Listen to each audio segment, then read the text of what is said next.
Hello, good evening and welcome everybody to our event this evening, What's Our Obsession with True Crime? I'm your host, Louise Shorter. I'm a journalist by trade and I have a particular special interest in miscarriage of justice cases. So these are cases where people in prison claim at least that they're wrongfully convicted.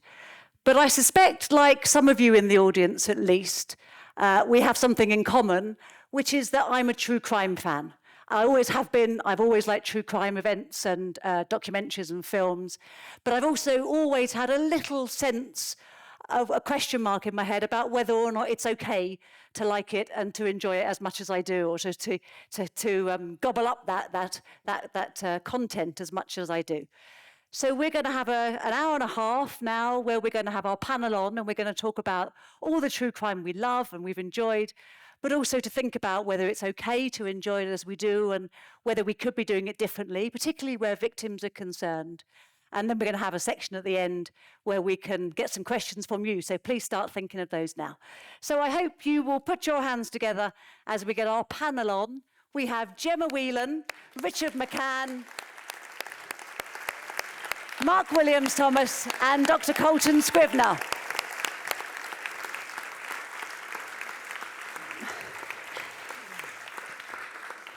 Thank you. Thank you. So welcome, everybody. Welcome, panel. I wonder if we can start, please, with you just telling us a few words about yourselves. We're just sort of trying to get to know you, about your lives. Okay, so I'm Richard McMann, and I'm from Leeds, and I suspect there's many people in the audience that know who I am and my relationship with crime. And many years ago, 48 years ago, when I was a 5-year-old boy, Mum went out drinking and never came home. She lost her life at the hands of Peter Sutcliffe, the serial killer, who became known as a name that I don't tend to want to use these days, but begins with Yorkshire. So I suppose that's my connection with true crime, and that obsession with the media and on TV has followed me around for 48 years, essentially. Okay, so we'll get into that in much more detail, Richard, as we go through the evening. But let's move on next, please, to Coltan. Coltan Scrivner. I'm a scientist. I study the psychology behind why we're fascinated with true crime, but also all sorts of scary plays. So why do humans scare themselves for fun? Why do we watch things and consume things that are unpleasant? And what does that do to us, if anything? So you're going to tell us if it's okay and why we do it, and if there's a reason why hopefully it's okay that we are watching this stuff. Thank you. Gemma. Hi, I am Gemma Whelan. I'm an actor. Don't know what to say these days. And I've played a few true sort of real life criminals in my career.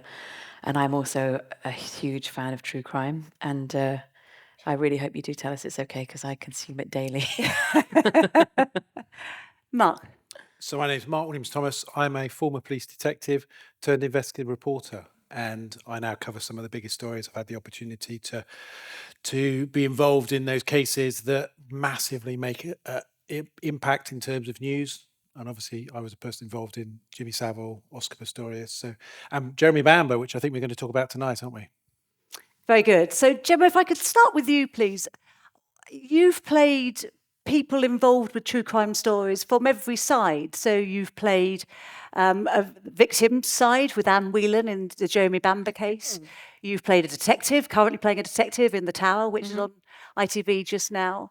You've also played Karen Matthews, who was the mother of Shannon Matthews, who was given 8 years ultimately for the kidnap of her daughter in an attempt to get the reward money. So you've sort of played every different facet of the criminal line. Are you drawn particularly to one line or the other of the thin blue line? I think I'm drawn very much to the character I play in The Tower. She's very straight, she's very morally correct, she's very sort of, black and white about how things are done.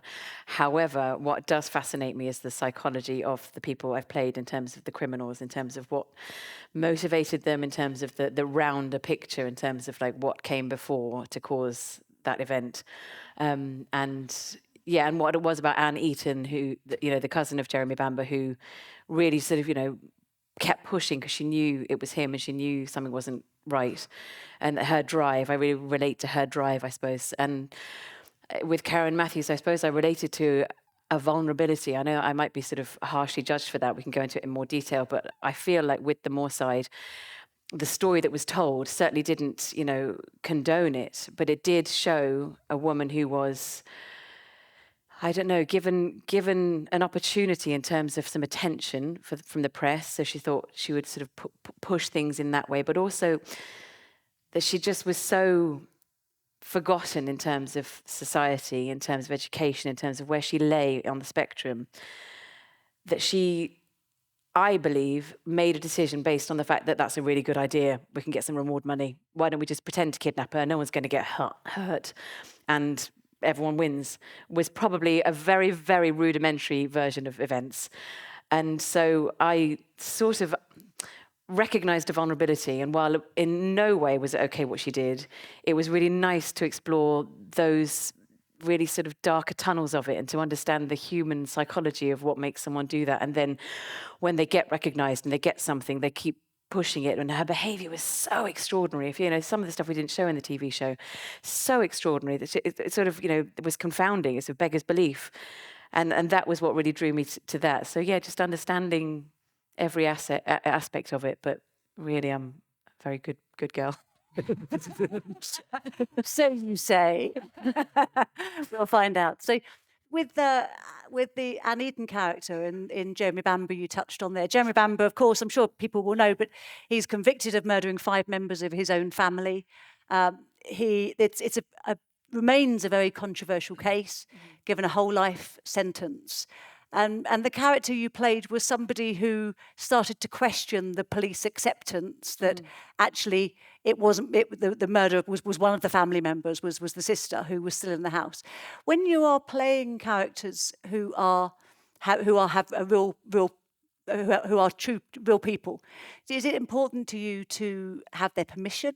Do you meet them? How do you go about sort of trying to work that kind of ethical line? Within the Jeremy Bamber, the White House Farm one, Anne would not have anything to do with it. She said she'd said her piece about it, and that was, you know, she was very happy for it to go ahead, but she wouldn't be part of the sort of my research, which is totally understandable. And so I could just build off what I'd read and what I'd seen in the media. I'd sort of found, and other, you know, family members who had spoken, or family friends. And then again, with the Moore side, I couldn't speak to Karen. She was incarcerated. And also I don't think she would have wanted to. But what was important to me with Karen was to not, because she was so well known in the media, was to not do an impression of her, but was to try and give a sense of her and a really decent attempt at sort of being a version of her without tipping over into caricature. But with Anne Eaton, it was different because she wasn't really known in the media. So again, it was approaching it from a different way, just like, what truth can I find within, you know, her story and her knowledge of family and behaviour, and therefore navigate it that way. Well, for me, for both of those roles, you really brought the kind of complexity of individuals and their, you know, the different roles that are within each of these true crime stories to life. You made me really think about Karen Matthews and what, you know, what her life had been like and what might have driven her to that place in a way that I didn't really expect to question that. So I think that plays a valuable role for me. She was really told she's an evil woman, and there was such a bigger picture to explore. And I think the drama did that really well without condoning it, as I say, just you know, seeing. So Mark, Bamber, as I say, is a controversial case and always will be. Why is it? Give us a sense of what keeps it in the press, would you? There's some cases that the public straight away look at and go, we hate them. So Jeremy Bamber is, I don't think, one of those. Jeremy Bamber, such as that, there's the McManns. Yeah, there's certain stories where the public get attracted to it because there is split. There's a split in terms of whether they believe or they don't believe. Oscar Pistorius is the same, you know, and when you start to unpack it, you start to realize there's actually 2 sides to this, as there always is with every case, is whether or not, of course, whether they committed that crime. And some people will still sit on the side and go, do you know what? Even when, I mean, one of the biggest problems of the stories I do is that even when something's clearly black, so people will see it as white. So you get that real diversity of opinions and views. And Jeremy does exactly that. I mean, I got to know Jeremy because I was doing a program for ITV. And we looked at it, and his lawyer approached us and said, look, there's some new evidence. We'd like it to be looked at. And we said, OK, we'll look at it. And said, the only way we'll look at it is if there's some kind of engagement from Jeremy to some degree. And we got speaking to them, and we asked the Ministry of Justice if we could go and interview Jeremy. So the Ministry of Justice allow you to interview somebody as long as you ask them for permission, because it's a criminal offence as a journalist to go and interview someone in jail. At the Ministry of Justice, say you're allowed to do it, say they'll take a request, but never allow it. So you can't ever get into jail to interview someone as a journalist. So it's a pointless exercise. So we decided, well, potentially there's a way to circumnavigate that. So it just so happened that when we were filming with the lawyer one day, he took a phone call from Jeremy at the same time whilst the cameras were running. As if by magic. And we managed to get him on camera Look at some talking. people. First time ever. And in fact, I phoned up the Ministry of Justice after that, and the woman was furious and said, look, you've circumnavigated it. I said, well, you shouldn't make it so difficult then, should you? And so we presented his story. The interesting thing about Jeremy is that, and it's the same with Oscar really, it's that I only get to know them after the crime. So I don't know them before. And I fully accept that people's behaviour changes and people's, once they've gone through that criminal justice system. But when you start to unpack some of the stuff from Aaron Jeremy, you do start to look at Sheila Caffell. And what's interesting with that case is the police do a complete 360 in terms of their view, very much like Barry George. They did a complete 360 in relation to looking at him. And what they did is the police officer and the chief constable, so the detective superintendent, the chief constable, the doctor, all had a meeting in days after the murders at White House Farm, and they all concluded it was murder-suicide and that Sheila Caffell was responsible. Then, sometime later, not that long later, they find a silencer, and the silencer completely turns the whole story around, found by the family. Jeremy maintains he's innocent, and there's some strong evidence. And I've said for a long time now, having looked at it very carefully, that I think Sheila Caffell, very sadly, she was the one with the mental health issues. She was the one, I believe, that killed everybody. But he's never going to get out. He's convinced he will. He stays optimistic that he will, but he will never get out of jail because he's one of the few life licers that will never be released. The Home Secretary personally is involved in those cases, as she was involved with a number of others. I mean, the Home Secretary was specifically involved in Peter Sutcliffe. When Peter Sutcliffe was moved from prison, she personally gave the order for him to be removed in the early hours of the morning so that the press weren't involved and weren't aware that the moving was taking place. Some stories catch public's interest and they're fascinated by them, which is why we're here today. So as you've said, you're interested in these cases because of your professional life. You are, Gemma, because you're an actress that's working in this area, and we'll come to you shortly in a moment, Coltan, if I may, about your scientific interest. But Richard, things are slightly different for you because you had sort of crime thrust into your life, didn't you? Can you just tell us a little bit more about how that was for you when you were so young when your mother was murdered? Well, I mean, it's been documented this week on TV anyway, so some people will be aware of what happened. But I mean, that what none of us had any idea about was the start. It wasn't the very start because they'd attacked other people and who'd survived, but that was the start of what turned out to be this 5-year campaign which followed us around. So not only were we bereaved, mum had died, she'd been murdered, and not just murdered, she'd been murdered by this serial killer that was in the public eye and has been in the public eye ever since. So it just impacted on me and all of us actually in this very negative way. We felt like, particularly because of the language that was used by the media and public and the press and the police, this negative language aimed at some of the women, we carried that around with us. I was ashamed of who Mum was, who killed her, just being involved with all that. So it's been a lifetime coming to terms with that and living with it. But I'm in a much better place now. But it took years to I guess to see the positive in all that. You mentioned the ITV drama The Long Shadow, and just before, we've got a clip to play to you, but just before we do so, you've also said that you deliberately don't use and don't approve of the use of the moniker that was given to Sutcliffe. Can you just explain why that is? I've always disliked it because, well, one, it's a triggering word. That word that begins with R. It's describing how they died, and so it conjures up this image in your mind. But I've never had the confidence to challenge that, and just thought, as a young boy, as a young man, thought, well, that's just what happens, and they can do what they want. But actually, as I've matured, I'm in my 50s now. Actually, I feel it's right to bring that to the public's consciousness and attention. Not is it just triggering, But I believe, arguably, once he was given that name in 1977, it spurred him on. So, because he didn't set out to become known as something like that. So when he was given this title, I can just imagine that he'll have thought, right, I'm this iconic, not iconic, but this monster figure that they've created. I'll live up to that expectation. So you could say that whoever came up with that name has spurred him on. And then that, because it was known as the Yorkshire R word, and that word comes from the Victorian serial killer called Jack the R. You all know which word I'm talking about, don't you? R-I-P-P-E-R.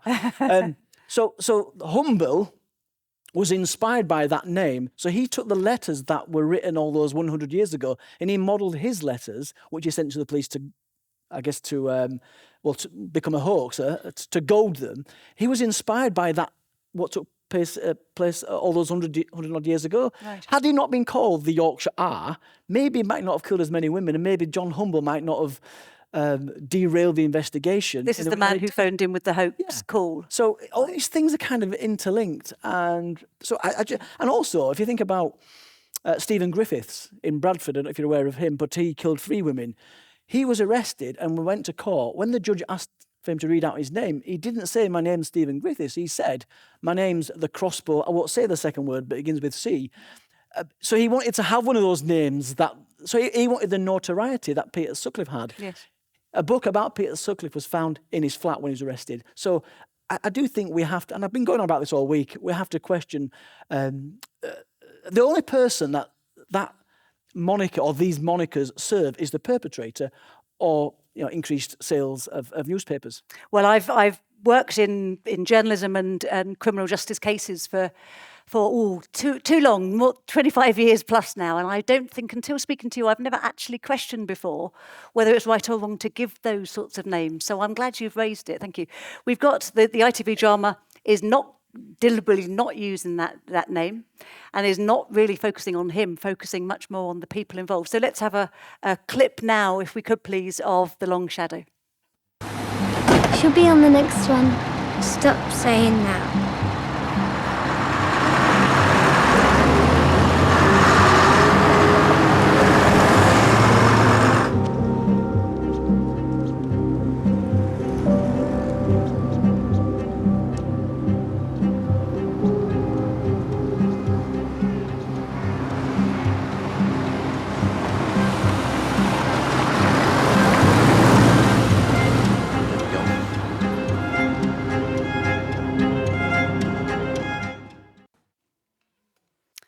How was that for you when you saw that this week? I cried. I cried. I have seen it before. They gave me access to it 3 months ago, and I watched it. And I don't think enjoy is the right word, but I appreciated what they'd done. They'd looked at this case through a completely different lens, not focusing on the criminal, but looking at the families and humanising the families. So I had seen it, but when I watched it on Monday night, why I found it emotional was I didn't find it upsetting. I just, for the first time, not for the first time, I don't think, because I think BBC 4 did something about it, and we started looking at the human element of the victims, the women that were killed. But for the first time, it was dramatised, and I thought, finally, the women have been seen, or my mum in particular, because it's just the early start. It's the first of seven parts, isn't it? She was seen as a mum, a loving. So just some of those little moments where she was caring for us. I just thought the public are now seeing her as we saw her, and not how she was depicted all those years ago. The deserving of what she got, the black and white picture that looked like she was reminded me of Myra Hindley. In fact, couldn't they have used a family image? So I found it emotional for the right reasons. So coverage sometimes is helpful from a victim, Depending on how it's done. Depending on how it's done. Yeah. Thank you. So, Coltan, you are a behavioural scientist. You are interested in morbid fear. Is that's the right way of you research morbid fear? Or morbid curiosity. Morbid curiosity. What is that? So that's, put very simply, an interest in things that are potentially threatening, right? Whether that's something real, as is the case with true crime, or something that's fictional, as is the case of a horror movie or something, where there's a monster or some other unrealistic threat. I think you have something called the Fear Laboratory. Is that right? The Recreational Fear Lab. Yeah. What do you do there? What sort of studies? What are you doing? Are you jumping out at people? And how are you studying this? Yeah, well, you're not entirely wrong. That's part of what we do. Yeah, I mean, at the Recreational Fear Lab, we're interested in understanding why people sometimes scare themselves for fun and kind of what do they get out of that, right? Because humans have been doing this for a very, very long time across the world, right? I think we think about true crime sometimes as a sort of modern Western thing, but it's really not, or at least the idea behind it is really not. And so, yeah, we study people in the lab where we have them watch certain videos and we measure their physiological responses. You know, what is their body doing when they're experiencing fear? What is it doing when they're experiencing fear, but then also kind of enjoying something as well? We go to haunted attractions around Halloween, and we study people in a sort of more naturalistic environment, right, where they're moving their body through space as opposed to just sitting in a chair. And we try to understand how these things exist in animals, but also sort of how specifically they exist in humans. I expect there are people here who would quite like to know how they can sign up for your, for your lab. I know you said, and also it's possible to take a test, isn't it, to sort of test your own morbid curiosity. Yeah. So when I first started studying this, there really wasn't a lot of scientific research on why people did these things, right? I think people had an intuition about it, and when people have strong intuitions, they tend to not test those. And I was left pretty unsatisfied when I went digging through the scientific literature. And so one of the first things I did was create a personality test, essentially, that in which I attempted to capture sort of this dimension of human nature where we're interested in these things that are unpleasant or scary or potentially violent or gruesome. And yeah, it's available online for free, but we also use it in our scientific studies as well. Very good. So we're going to move on now, if we could, to think about a little bit about the true crime that we like. And what I'd really like you all to do is to tell me about some true crime. It doesn't matter whether it's a magazine or a podcast or a TV thing. Something you watch, a documentary that you really enjoy. And I want you to tell me what it is and what particularly it is about it. How do you feel when you watch it? What is it you're getting from it? Can I put you on the spot and start with you, Mark? I think that there's two diversities in terms of the programs I like. So Life and Death of Robert Jarecki. So it's an American program. It's an American multimillionaire who ends up basically killing 3 people and manages to get away with 2 of the murders. And then on the 3rd murder, they interview him in relation to that. And he goes to the toilet. The mic is left on and he makes comments in the toilet which lead to him being arrested.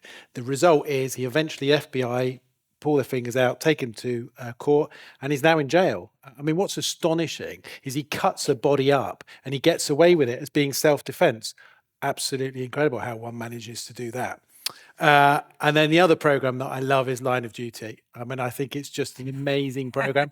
It's some real similarities, I think, in terms of putting it to modern day policing. Some of it I love, and I love the fact that they slightly work outside the box in terms of where those rules and regulations are. Policing is so different today. You know, I'm not going back to, Life on Mars, which is just brilliant television, but actually is completely unreal. Couldn't happen today. But those are the 2 I really love.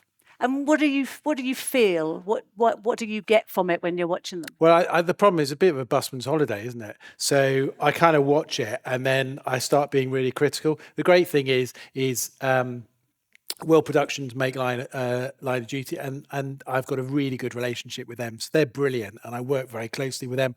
And Robert Jarecki as a director, I think is an amazing director.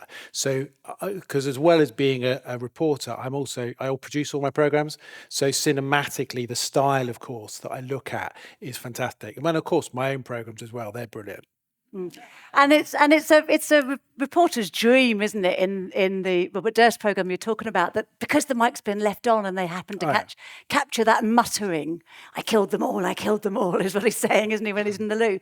That you, from a reporter's point of view, presumably you're sitting there thinking, "Oh, that's the moment." Yeah. Well, the great thing, I'll tell you a very quick story. That as a result of that, off the back of that, I get a phone call from Simon Cowell, who says to me, "I've watched Life and Death of Robert Durst. I'd love to make that programme in the UK with you." And I went, yeah, okay. And as a result of that, he bikes it to me. I watch it, end up meeting Simon. I didn't know what to eat for what shirt to wear to go and have dinner with Simon Cowell. So I thought, I'll wear a white shirt. Got to his house, spaghetti bolognese. And I managed to eat it okay without putting it all over me. And that was the start of my relationship with Simon Cowell and making the Investigator series for Netflix. Very good. Gemma? One of my favourite podcasts, you might know actually, is Wrongful Conviction with Jason Flom. And it's about, many incarcerated people in America who are wrongfully convicted and are fighting their case. And it goes through the whole backstory, the fight they're having. And I feel so frustrated listening to it because typically, I mean, one of the worst ones I've listened to is it's completely provable he didn't do it. He just didn't. He wasn't there. It doesn't exist. The crime doesn't exist, and yet he's still incarcerated, and many parts of the spectrum of being wrongfully convicted. And so I find that in equal measure fascinating and frustrating, and also completely inert because there's nothing I can do. The signed petitions, but and then I also really enjoy listening to a podcast called Killer Psyche, which is it Angela Calhoun? I can't remember her name, but she talks through the murder, typically the murder, and then she goes back over the whys and the wherefore and the psychology of it and the upbringing of the person and the kind of the why and wherefore and the possibility of had they had a different journey, could it have been different? And the sort of the psychology behind it, which again I've mentioned, just fascinates me. What leads people to do what they do. Okay, so we'll get into the sort of so many elements from that I'm busting to ask you questions on already, but we'll hold back the whys and is it okay for a little bit still. So Coltan, just tell me your top pick, would you? I get asked this a lot, and I feel like it kind of depends on what I watched last. One that I watched recently that I did really enjoy was Waco. So this is about the situation in Texas in the U.S. I believe it was in the early 90s when there was a religious cult that essentially made a little compound in Waco, Texas, and the U.S. government got word that they had been stockpiling arms and that they were potentially, planning something, kind of an end of the world kind of thing. And so they went in. And the reason I enjoyed it so much was that it's always been clouded with mystery in the U.S. about who was right and who was in the wrong there. These Branch Davidians, I think they were called, were kind of, in some sense, minding their own business, but in another sense, were potentially doing something that could have been used for evil, right? And the U.S. government, I think, in a lot of people's minds and portrayed in this series as well, they almost acted maybe too preemptively. And this came right on the heels of a previous incident in a different state where something similar had happened. And I think that really sparked a conversation about how do we deal with these kinds of things where we think someone is about to do something wrong, but we aren't sure. Do we act preemptively or do we have to wait until it happens? There's nothing new about our fascination with crime, is there? I mean, if you go back to the Ming Dynasty, there was the Book of Swindles, which was all about fraudsters. So there's nothing new. And what else have we enjoyed through history, or in what other forms has true crime been covered throughout history? Yeah, well, I mean, as soon as the printing press was invented, one of the first things they printed was this story, I believe it was in German, and it was about a woman who murders her 4 children, and it was one of the most popular things that this individual had ever written. And then, not long after that, in the British, on the British side of things, they began focusing on the psychology of the killer himself. And so originally those stories focused on kind of the scenes of the murder and what had happened. And then there was a very quick shift where they began to focus more on what was the killer thinking? Why was the killer a killer as opposed to not a killer, right? Kind of the things that we see in modern true crime that are have quite a bit of exposition. Richard, your fairly unique perspective of how you came to be impacted by crime puts you in a different category, I suspect, I wonder. Or do you watch true crime? Surprisingly, I could watch nothing but true crime. Really? And I couldn't say what my favourite is, but I will. At the moment, my favourite is the podcast Laura Richards, the crime analyst, who interviewed me maybe a year and a half ago. And what I love about what she does, she looks at with that lens, taking into account the family members, and she uses the appropriate language, etc. So, but I've always enjoyed crime, and I can watch everything from court cam to the making of the making of a murderer, which I think there's another part that come out which I haven't seen yet. But I've been thinking as I'm listening to everybody, I got interested in true crime. Right, I can remember going into bookshops when I was like, I don't know, 15.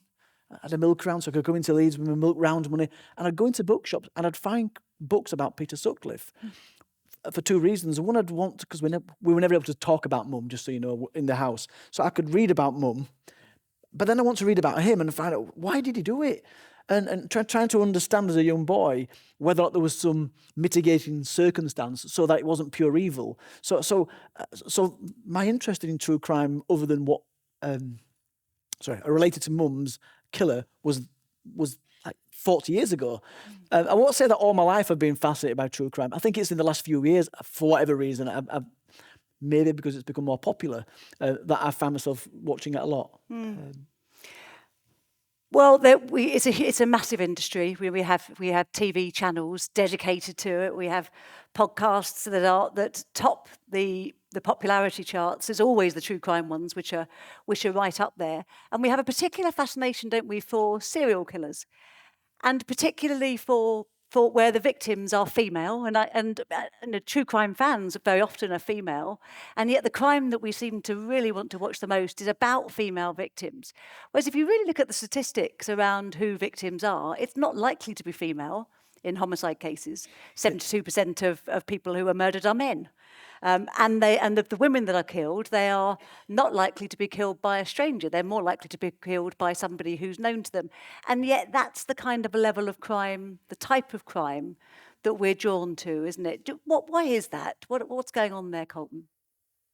Well, it's hard to say, right? It may come as a shock to some of you, but there's really not a lot of research on true crime, despite it being so central to most people's lives. Most people, there's probably almost no one who's never at least seen or read something about a true crime incident.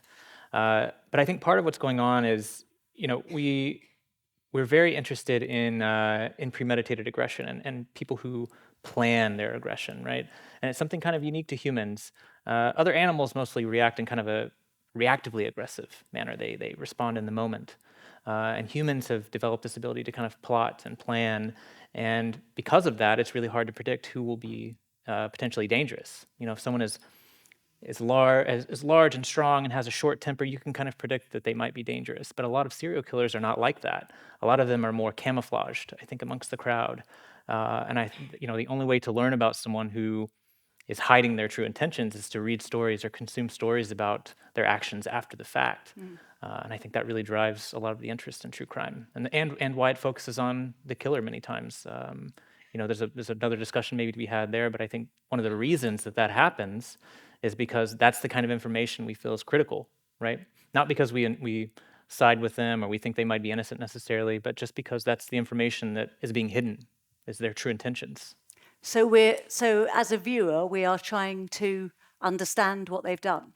Yeah, I think it's what Richard just mentioned. It's really trying, like, was this just pure evil? Was there some reason that this happened? Was there some thing that could have changed it? Was there a clue that maybe we missed, or was it something that we just could have done nothing about?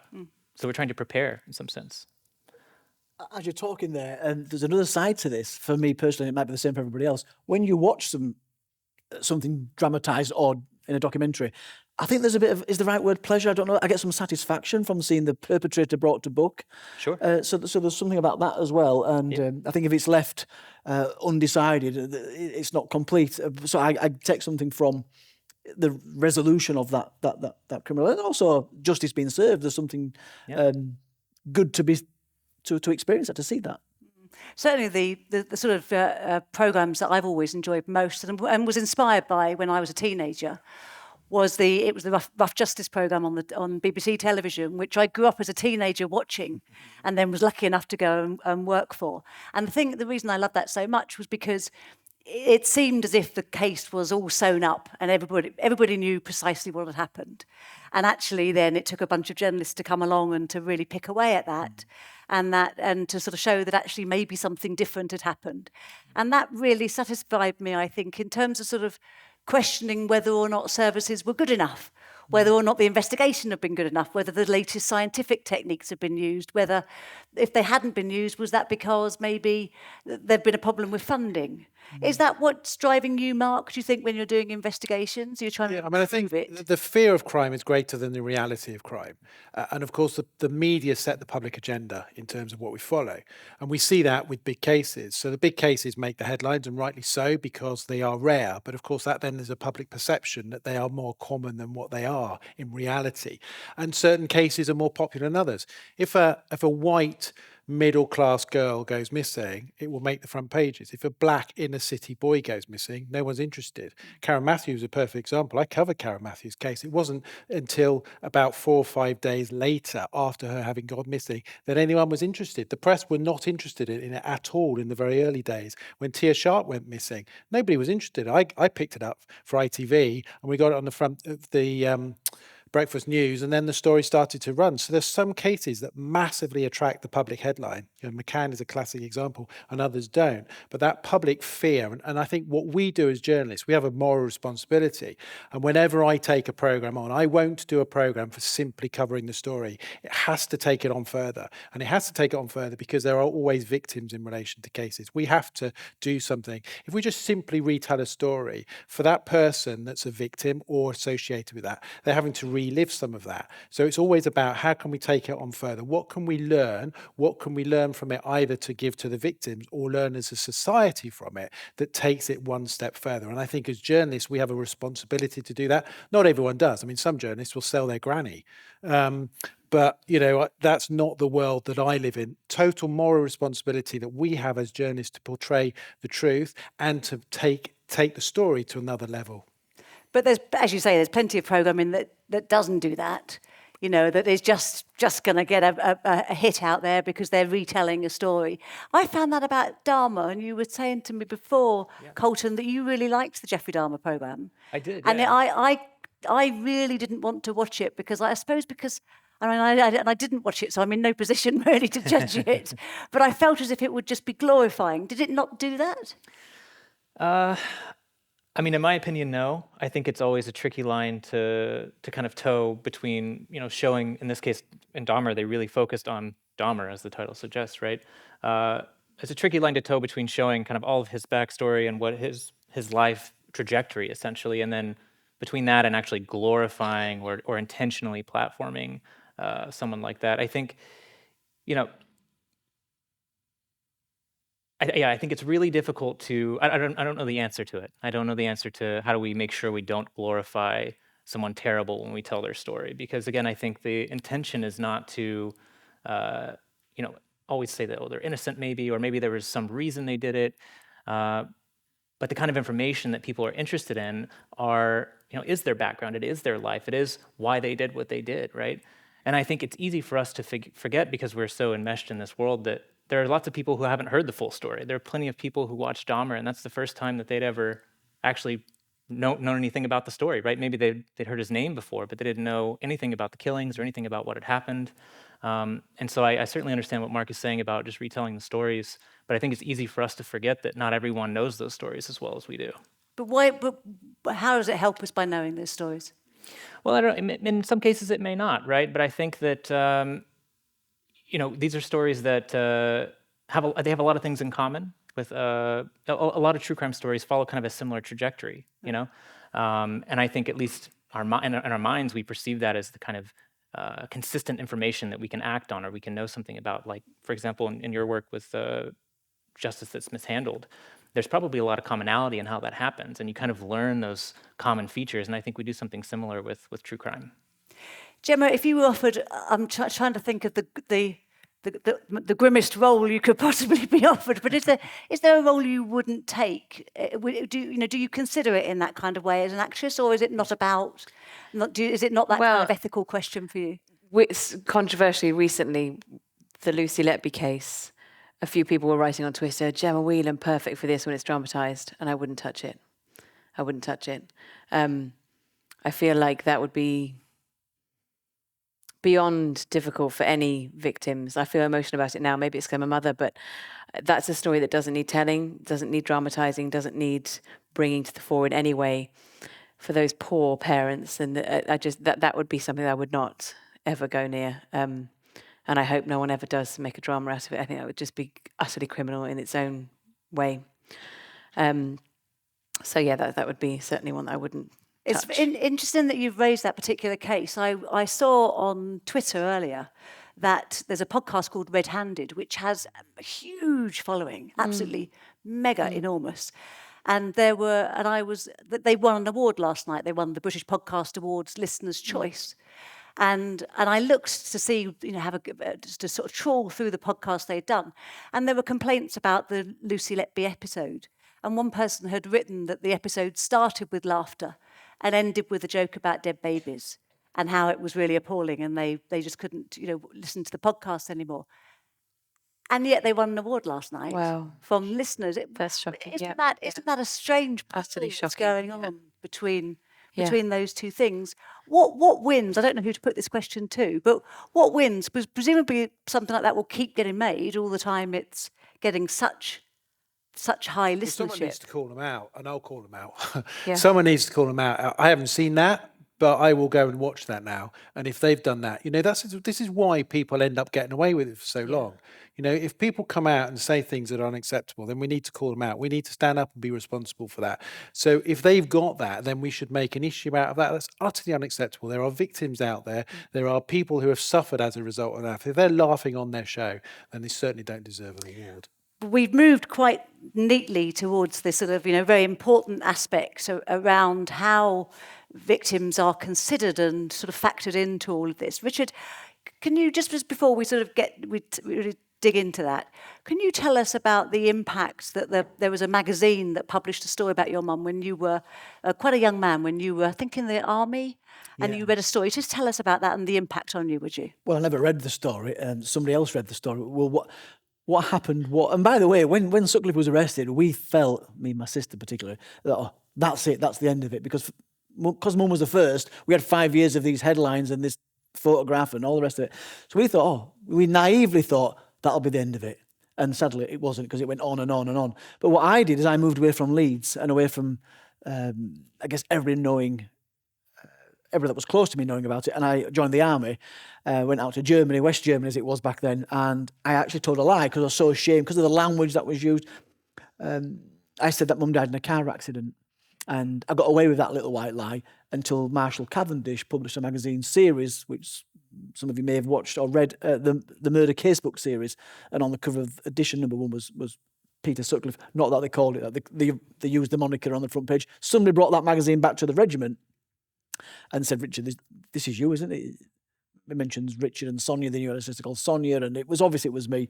And I had a breakdown because I'd, as much as I tried to put on a bit of a persona that I wasn't affected by it, I'd not dealt with that, didn't get any therapy. And it all came crashing down. I ended up getting medically discharged from the army. And so that's how that magazine particularly impacted on me. It stops my army career. So, in your experience, are you generally warned when there's going to be something coming out about Sutcliffe where your mum will be mentioned? No. There's no consideration towards you that you might need the option not to look at it or the option not to turn the TV on.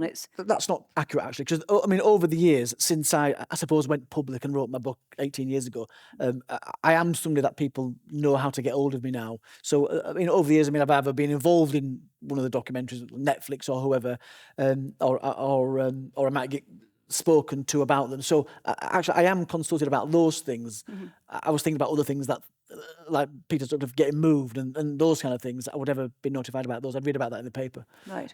Although I have to say that for the first time when he died, I didn't hear about that in the media. I heard about that from, my son came to tell me because his friend had told him. So it was nice to be told from a family member about that, obviously that important day.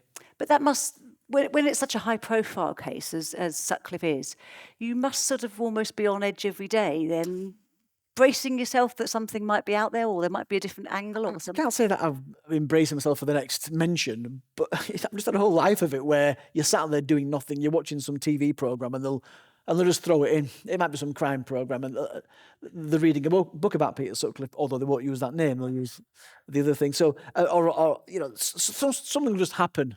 You'll hear something on the radio, or somebody will tell a joke about it. So we've kind of just got accepted that it's part of the fabric of the UK for people of a certain age. So it's just cropped up. I worked at the Yorkshire Post in '97, and I walked into the canteen for the first time, and they had an enormous 8-foot-high headline of the day that was arrested. So I couldn't even work somewhere without being reminded every time I went to the canteen about him. So yeah, we've kind of had it all our lives. I think they're more sympathetic nowadays, the programme makers that are making them, and certainly the Long Shadow contacted me and sat down with me and asked me my thoughts on this, and that's why I asked them the very first meeting, I don't want to talk to you unless you're going to not use the moniker in the title, and they said, we'll see what we can do. What I found out in the last week or so, because there was a news article about it, they were going to call it the Yorkshire R, and because I'd asked them not to, they changed it to the Long Shadow, which I think was a minor success. Absolutely, yeah. Very good to raise awareness of the issue, as I said. So I want us to think about whether or not it's damaging to us all. So we watch it because we want to try and predict where the danger's coming from. We want to sort of try and understand where the failings might be. We want to improve what we've got. But is it damaging to us? Now, I read a quote from somebody. I got a quote from somebody who was writing in the Huffington Post. She said, "What was once a healthy fascination morphed quickly into an obsession, and I paid the price in nightmares and anxiety, two conditions I'd never previously experienced." Is it bad for us, Coltan? Well, I think, it depends if it becomes an obsession. I think almost anything that becomes an obsession has the potential to become bad, right? Even things that are purely good that become an obsession can become bad.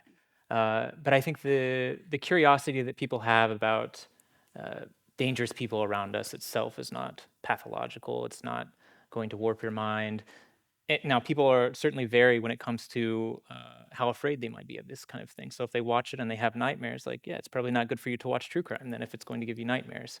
But in general, the information itself, the portrayals of it, don't seem to have any kind of long-lasting effects on people. Does your association with the true crime dramas have any impact on you, Gemma? In terms of when I'm filming them, or in terms of watching, or in any way? Yes, in any way, yeah. But I was thinking particularly of whether you take those stories with you, and whether that, whoever you're portraying, whether that sort of stays with you in some way or affects you in some way. No, It's a roll and you doesn't. package it up and put it away. That must be quite a nice thing to be able to do. Just I made a program. leave it at home. Yes. Leave it at work. Yeah. I mean, there was one scene in the Moorside where Karen, reportedly did have a breakdown in the car, crying and confessing to her friends the night before. In fact, maybe the week leading up to that day, I had been very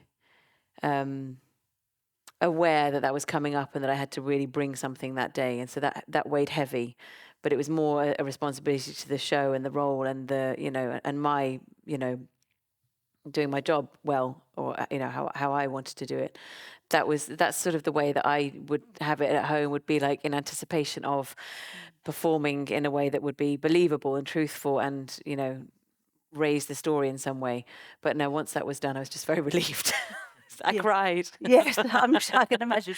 I made a programme some years ago about Britain's most wanted paedophiles, and it's the only programme I've ever regretted making, because I had quite young children at the time, and it affected my behaviour. Yeah. Where I was happy to leave them. We went to a pantomime, a Scouts pantomime in the local village hall, and my son wants to go to the loo on his own, and I nearly freaked out. Yeah. And it was a perfectly safe environment. There Become very hypersensitive. although the Scouts now, maybe not, but it was, yes, I was absolutely hypersensitive, and that is that true for you, Mark? Do you are dealing with a lot of very unpleasant material a Yeah, lot of the I time.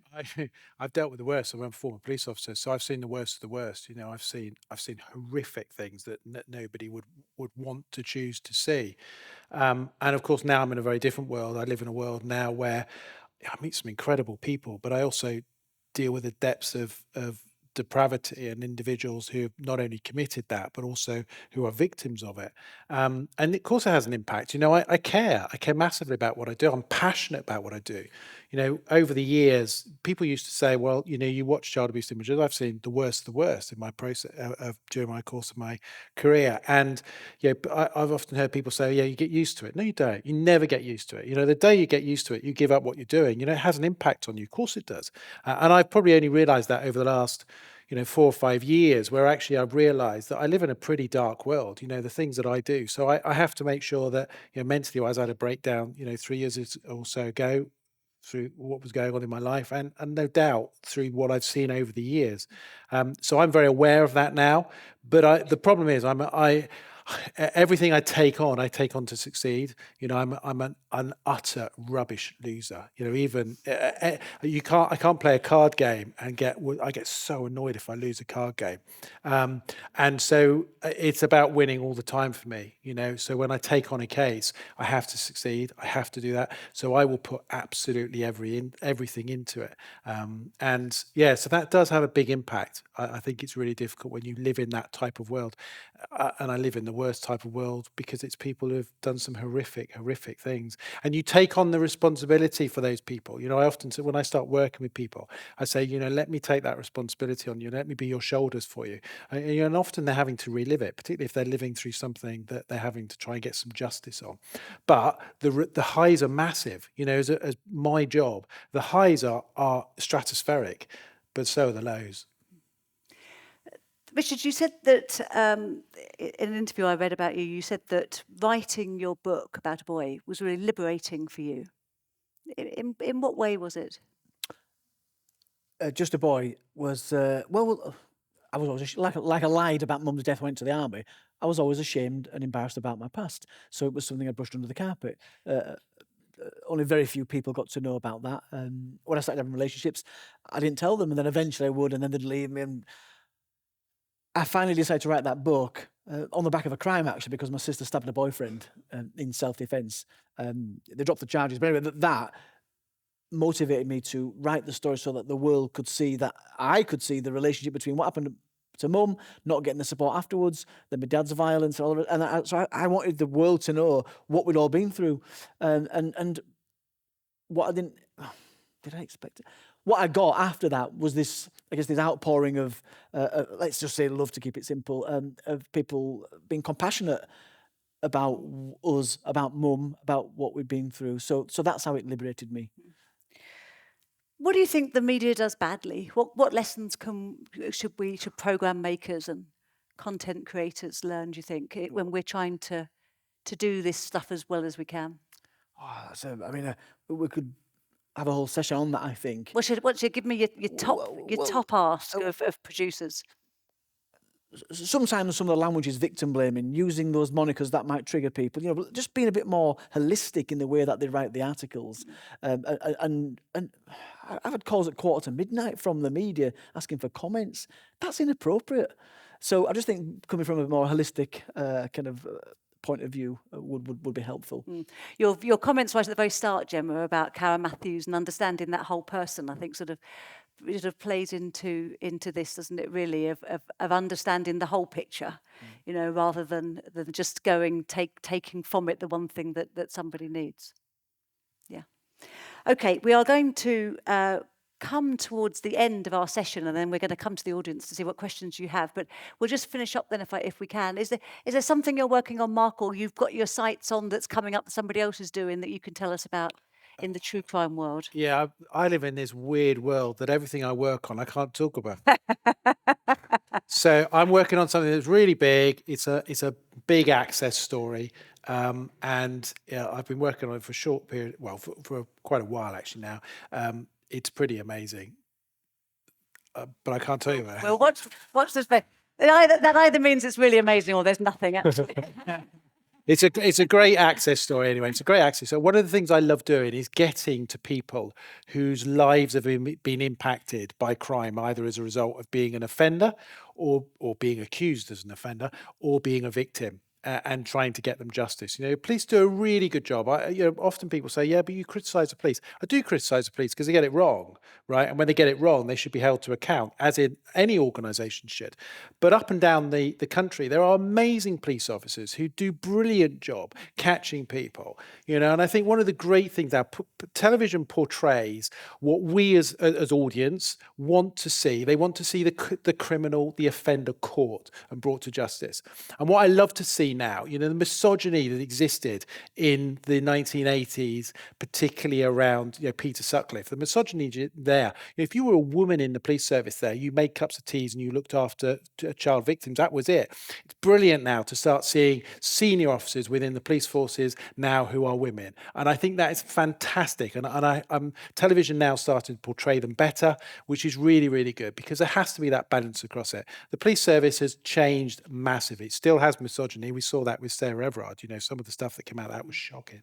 But we've moved forward massively. And I think what we have to do, and just going back to the programme makers, we have to make television more responsibly, and we have to think about the victims. And that's victims, sometimes it's broader than just simply the person that's been involved. Let's look at the extended family, and let's just be honest. Let's be honest about how we make a programme. And if we talk to people and tell them this is why we're making it, this is a reason for doing it, and we're honest, then most of the time the people that are involved will understand. Gemma, anything coming up that you can tell us about? Can't talk about it, no. Well, no, I actually can't just yet, but I am doing a play at the National that will be announced soon, and I'm very excited about it. And is it is it a crime sort of? It has nothing to do with crime, thank goodness. Okay. And I want to make a programme beating you at cards, see how that goes. It's rubbish.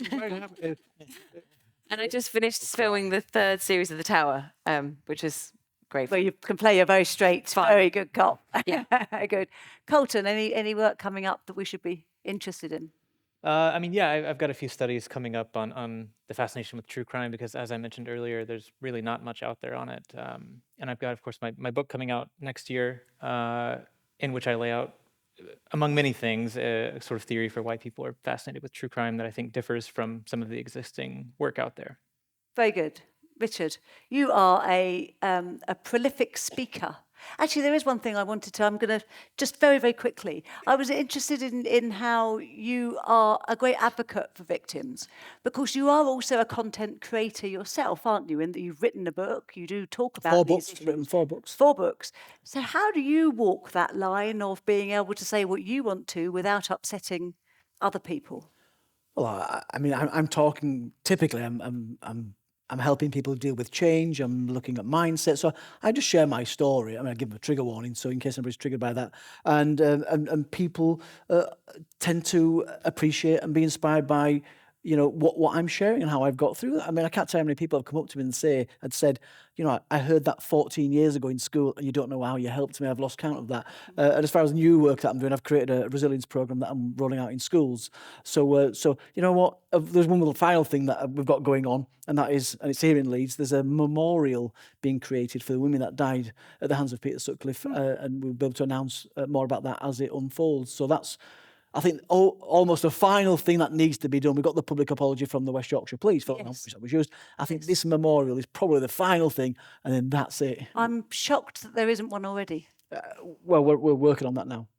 Good. Okay, your turn, folks. So we are going to come to you for questions. I need hand in the air, and then we've got these microphones. Thank you very much, madam. We've got these microphones which we can throw to you. They won't knock your head off. They're soft. It's okay. And then what we need to do is I'm going to direct the colour of the microphones to hands where I can see them raised, and then I'll tell you which order to speak in. So if I could have the yellow down at the lady at the front here, please. Have we got other hands that are up? Thank you. Gentlemen down the front. I can't see where the microphones are. That's my only difficulty. Can we have a microphone down the front here? So the gentleman at the front here, please. So for the first 2, we're going to go yellow first and then pink. Thank you very much. If you could please hold the microphone quite closely to your mouth. And then if you say the question, I will try and summarise it back, and then we'll pass it to the panellists. Who's your question for? Okay, my question is for Gemma, the lady in the lovely dress. I get where you're coming from with Karen Matthews. What I don't understand is, which I find very intriguing, is that you said that it was about attention. And I'm kind of thinking in my head, did she start off thinking, if I do this, I'm going to get more attention, or am I going to get more money, or am I going to get some money? Does that make sense? Yeah, it does. does. And when, as I was saying it, I thought, did everyone hear that? So, yeah, as I was saying it, I thought I'm saying this the wrong way around. So you're absolutely right. As I researched it and as I read about it, my understanding was that the psychology that I was drawing from what I was reading was that she had done this, performed this, staged this kidnap in order to get reward money because she had seen that as an idea. That was where it started. And I don't think it was for a second, let's get attention. I think it was, let's get some money. No one's going to get hurt. Victimless crime. It'll go away really quickly. I think it exploded. Obviously, I didn't know that because it went away for a couple of weeks, didn't it? And suddenly she'd been found. So it did then explode and she'd been found, and it was huge media sort of attention sort of placed on it. And what I read in the media and what I learned then was that she found it quite intoxicating, I believe, that the media were outside her house all the time, and that she had been offered a trolley dash at Asda, that she could take what she wanted. And I think that's what I meant when she found that really maybe did something to her. For me, I found that interesting from maybe a point of view, again, who knows, of a woman who had been completely forgotten. And many people are forgotten by society. They don't go on to do that. But this particular person had decided that this was the trajectory for their, set of decisions. And suddenly she seemed to be in the papers and somebody, and that was fascinating to me. And of course, she was somebody for all the wrong reasons, but that's what I meant when I said the attention I think she found deeply satisfying from being someone who was utterly forgotten and utterly abused and completely used by all accounts. And therefore, that's what I was meaning. And I'm really glad you talked about it, because as I was saying it, it was my first question. I was a bit nervous how to answer it. I said it all in the wrong order, but hopefully that answers things. That I think it started from let's just get some money. She lapped it up. Yeah, she did. She lapped it up. I was up there covering it. It's extraordinary, the behaviour. She, some of the stuff we didn't put in the programme because people won't believe it, and yet it was true. It was shocking. Yeah. So it was, that's what I think she began to find, I'm on the front page. Yeah, I have accepted. What I thought was amazing, though, in her mind, this is where she didn't think the process through as far as the crime. Lots of people do, but she didn't, and some of that was down to her status. Did she really think that at some stage, what was she going to do? Shannon was suddenly going to appear in a market. She was going to, oh look, I found her. Well, she was. He was going to drop her off. Yeah, that's right. He was going to drop her off. Wasn't he? And then she was going to say, oh yeah, aliens took me or something. I mean, what was she going to say? She was going to say, actually, I've been with Uncle Mick, and I've been tied up to the loft. Noosed to a loft, yeah. Of course, I was thinking about the Moor side in preparation for this. I kept thinking of Karen Matthews being perpetrator and possibly victim in a way coming into that. And then, with a bit of a jolt, I suddenly thought, but actually, she wasn't the victim. She Shannon Matthews was.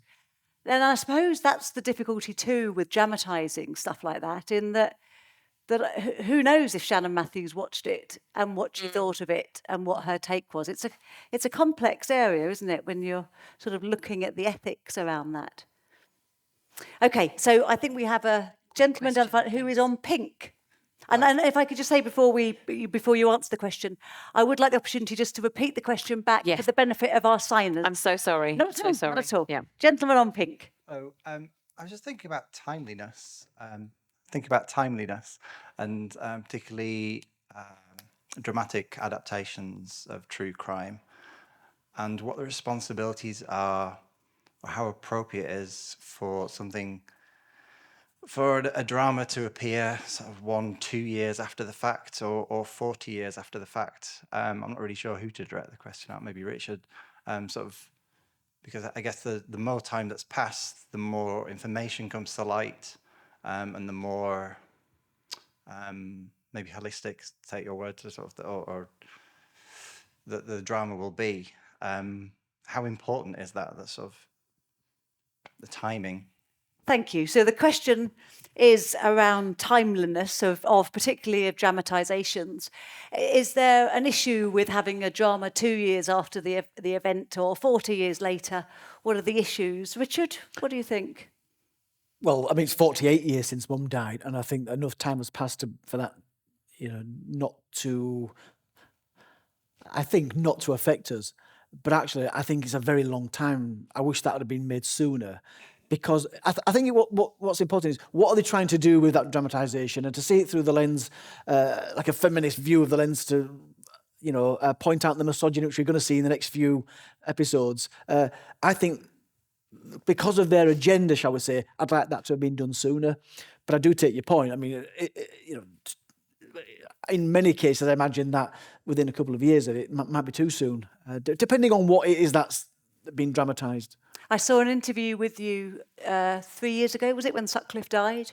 And you said, I hope that will be the end of it. Did I say that? You did. And it you wasn't. did.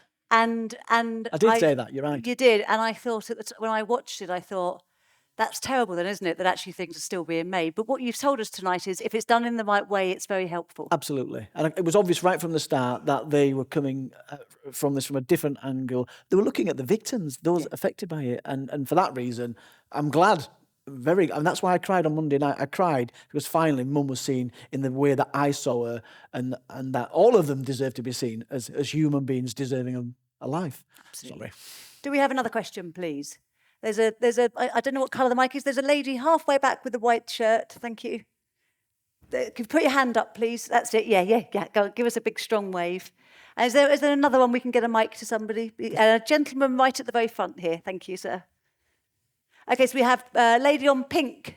Purple. Are you purple? That one. Pink or purple first, please. Go ahead. Oh, it's like, so it's more like, not commercial crimes, but like more crimes towards people's, like, something like Pam and Tommy, which is like nothing, a bad thing happened to her, but like nothing, it's not necessarily being told to, like, I'm trying to think of what I'm supposed to say, but like more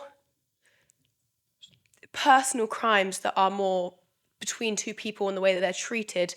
Do you think that's like as necessary to be told as like crime that's more violent, criminal, to raise awareness in a way? Okay, thank you.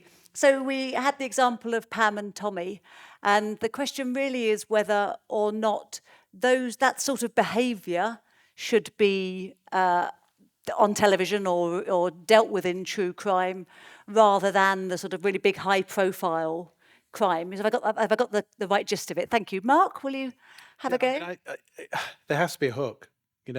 Television, it costs a lot of money. I mean, my one programme on ITV, The Investigator, £315,000 for an hour. These most programmes are about £100,000 to make an hour of television as a current affairs. So it costs a lot of money, and dramas considerably more than that. And so you have to get the audience in. And as a result of that, of course, that sells because the advertisers then come in. So there has to be a hook. There has to be something of some value to put it on. And it's the same for newspapers. Unfortunately, it has to be something that has a hook in it. So some stories sell really, really well, and other stories don't, which is why when you get these really high profile ones, you can sometimes see why they keep it going, because every day broadcasters, newspapers monitor to see how many people look. It's even more so online, of course. It's much quicker now. So they see the top stories. Crime does sell, and people become fascinated by it. I mean, one of the things that's really interesting on my book tour was the amount of women in the audience. Women consume crime far more than men do. And one of the things that was always a question at the end, people would say to me, well, why do you think there's more women than men? No one's done any proper studies on this, and I know Coltan, we talked about that in relation to that. But one of the things that's fascinating, and my synopsis of it is that men tend to see things as it is and deal with it, but women are much more interested in the depth. They want to understand it much more. And I think as a result of that, that's why they continue to consume it. And we are, as human beings, fascinated. I mean, I'm fascinated in people. I'll sit in the shop window and watch everyone that goes past, and I'll work out what job they've got and what life they've got. You've also spent time talking with women who befriend high-profile people, and I'm sure Sutcliffe had many pen pals that took pleasure from that. What's that about? What are they? Do you know what? It's a program that I haven't done, and I think it's a program that needs to be done. Why do women who, in terms of violent crime, look at Sarah Everard, some of those, some of the real violence, men have got a lot to answer for in the terms of the way that they commit violent crime against women. Yet women consume and communicate with people who commit the worst types of crimes. I can't quite get my head around that sometimes. I don't understand why somebody who has brutalized, women, Peter Sutcliffe example, brutality of his crimes that he committed, yet he was inundated with people offering him, marriage, wanting to be with him. The psyche of a human being sometimes leaves a lot to understand. That's why we're all different. Coltan, is there anything you can help us with here? I mean, I get this question all the time because it's something people, I think, are pretty confused by. I can speculate on it. I mean, speculation would be that in many of these cases, the pen pal kind of situation comes after they're already convicted and in prison. Not always, but in many cases. And so that person's no longer actively threatening. And so one way to learn a lot about them is to be their pen pal, right? And so you do develop this kind of interest. Again, you have this interest in this killer and understanding why they did what they did and who they really are. And becoming a pen pal with someone like that, I think gives you, at least makes you feel like you have insight that nobody else has about this person and about the way that they behave. And in a safe way, right? Because they're behind bars and presumably if they're convicted, will probably never get out. So they're never going to be threatening to you. And presumably there's some element of sort of kind of personal notoriety or bravado or something strange. For some, I'm sure, yeah. For some, it is kind of similar to the case that Gemma was mentioning where she played, where she kind of found that, oh, well, my name's in the headlines now and I'm so-and-so's pen pal. I think it can evolve into that over time. You interviewed a man, Mark, who not only had facial hair, very much like Sutcliffe's, but had a kind of an homage to him on his bedroom wall. I mean, that's bizarre, isn't it? Oh, he was bonkers. I mean, I walked in there and he looked like Peter Sutcliffe. He had a montage of stuff that he'd bought that was from him in his bedroom. And as I was talking to him, and I said to him, you look like Peter Sutcliffe. I said, you looking at him, why would you want to look like him? And I mean, his response to me was, well, I don't really look like him. And it's like, look at that. And actually, as we did it, we shot the picture of the wall of Peter Sutcliffe on the wall, which he had, and a picture of him. And it's like, no, you are both the same. I don't know. It's really bizarre why people do that. But there is a fascination with criminals. Some of people want to be like them. Some people want to have the notoriety of talking to them. It's a conversational thing. So, oh yeah, I know him. I talked to him. Yeah, he was seriously weird. Actually, we thought afterwards, we wonder whether he's going to get a bit of grief from this. I don't know whether he did, but yeah, I've met a lot of bonkers people, and he was right up there. But Richard, when you hear that, does that horrify you? That those people exist? How do you? Well, it goes back to what I was saying all along. I haven't seen that, by the way, and I don't know in what context we were interviewing him. But was that person inspired by him being given that notoriety? I think he was. Yeah, he started to communicate with him, and did he? He started to communicate. Actually, got stopped because he put his kids on the phone on one occasion to him, and the prison service stopped it. He was. He on one level, he'd say, what he did was horrific. I said, well, why are you talking to him? Why do you look like him? I don't know. Sometimes, unfortunately, my programs are not about analysing the people, although you very often end up analysing some of the guests or some of the characters that are in it. No, very, very strange bloke. But Richard, would you rather that kind of person wasn't given the platform? You talk about the individual who's... Yeah. I haven't seen it. I don't know what to say, to be frank. I don't know what that programme was about and whether or not he deserves to be on there. So I don't know whether or not he should have that platform. Right, fair enough. Okay. We had a gentleman at the front here who is on yellow. Thank you, sir. Yeah, it's probably a question for Mark, but Rich as well. Do you think we'd ever see a serial killer the like of Sutcliffe again? Or do you think that forensic science, technology has advanced? And by Sutcliffe, I mean as opposed to somebody like Fred West and Dennis Nielsen, who were investigated retrospectively a series of crimes, unknown offender in a linked series of crimes. And Richie, I know they mentioned it the other night, there was a green car scene not long after your mother was murdered. The lorry driver said that ANPR cameras now probably on Scott Hall Road would pick that up, and Sutcliffe probably would have been arrested within a couple of days. So do you think we would ever see that sort of series of crimes again? I think we'll see, and it's like... Just repeat back, if I may, just for the benefit of our signing colleagues. So the question is whether or not we would likely see that kind of serial killer able to get away with that level of offending in sort of real time now, given that we have forensic science and CCTV and those kind of resources to hand. I think one of the massive problems, so I did a piece of work about 2 years ago where I looked at all the unsolved murders that police forces hold, and there is almost 3,000 unsolved murders in England and Wales. Right, so that's a shocking number. And some of those, I have no doubt, are killed by the same killer. But there is no national database. So no police force can go to a central database, look at it and see, does the similarity sit in terms of MO? So that's a shocking piece, particularly in today's society with the technology that would allow that to happen. There are definitely serial killers out there who have not been caught.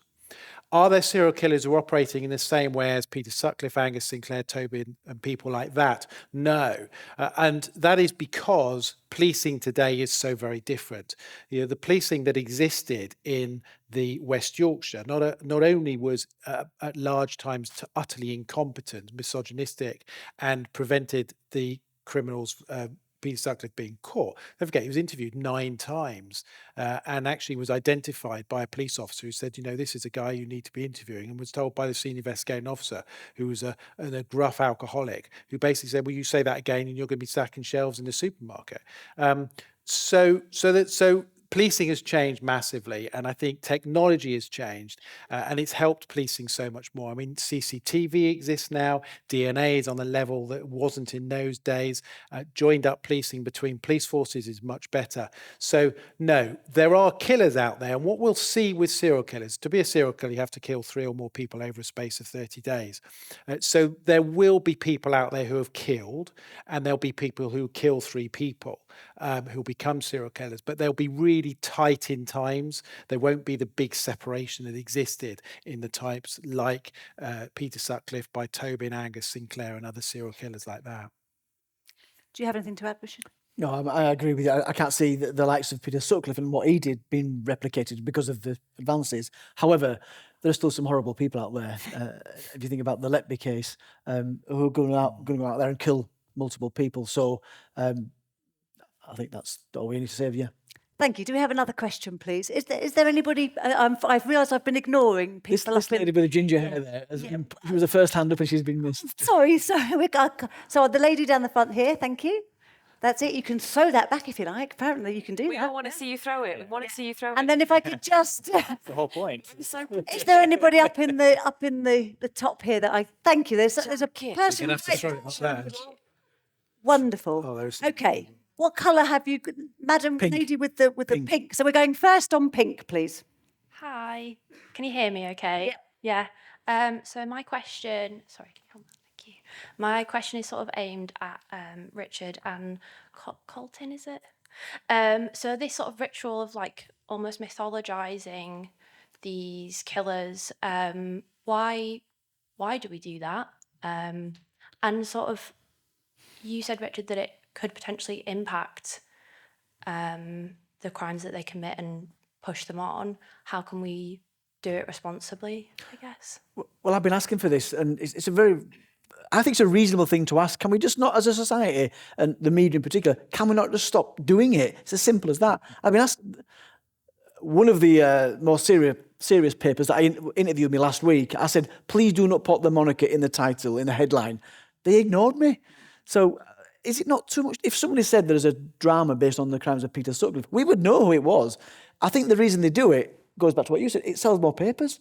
It grabs more headlight, more attention. I saw an interview with you, Richard, where you were on Sky saying, "Can we stop using the moniker, please?" And as you were saying it, it was under the strap line underneath. It was awful. Richard mainly did it this week. He said, Did he? You've asked people to stop saying this, and he said it. Yes, and that's the last time I'm going to use it. Well, don't bloody say it. But Mark, you said before, Mark, people will never stop using it, didn't you? No, they won't. I mean, the problem. I mean, the papers coined that. So that was a papers coined that in the early days, and then it becomes stark. You know, people.